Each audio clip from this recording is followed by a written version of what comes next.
السلام عليكم ورحمة الله وبركاته. الحمد لله بكرة واصيلا، والصلاة والسلام على محمد وعلى آله وأصحابه سلاما جميلا. أما بعد، قال النبي صلى الله عليه وسلم: لكل شيء علم وعلم الإيمان السلام.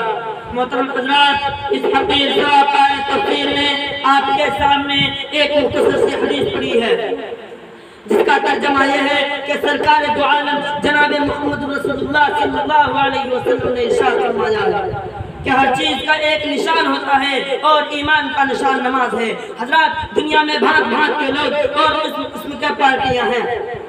کوئی عربی ہے تو کوئی ایرانی، کوئی فرانسیسی ہے تو کوئی جاپانی، کوئی چینی ہے تو کوئی ہندوستانی، کوئی افغانی ہے تو کوئی پاکستانی.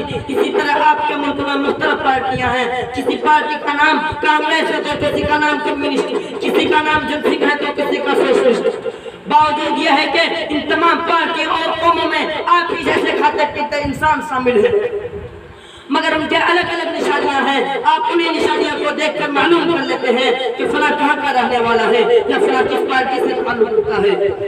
یہ تو گفتگو ہوئی ان چیزوں کے بارے میں جو ہماری نگاہوں سے گزرتی ہے، مگر کچھ چیزیں ایسی ہیں جو ہماری آنکھوں سے دکھائی نہیں دیتی، مگر ان کے کچھ نشانات ہوتے ہیں جن سے ان کے وجود کا پتہ چل جاتا ہے. مثال کے طور پر ہوا دکھائی نہیں دیتی، مگر جب پتیاں ہلتی ہیں تو پتہ چل جاتا ہے کہ ہوا چل رہی ہے.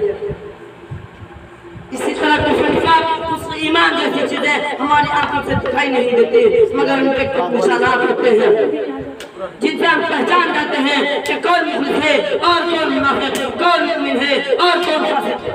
اس حدیث میں ایمان کی نشانی بتائی گئی ہے کہ وہ نماز پڑھتا ہے، روزہ ہے چند مخصوص دن کے لیے، حج و زکوٰۃ ہے صرف دولت مند کے لیے. لیکن نماز ایک ایسی چیز ہے جو سال کے ہر دن میں غریب ہو یا امیر، دولت مند ہو یا فقیر، جاہل ہو یا عالم، سب پر فرض ہے.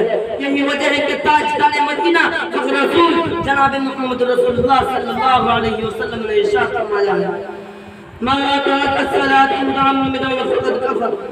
جس آدمی نے قصداً نماز چھوڑ دی اس نے کافر والا عمل کیا.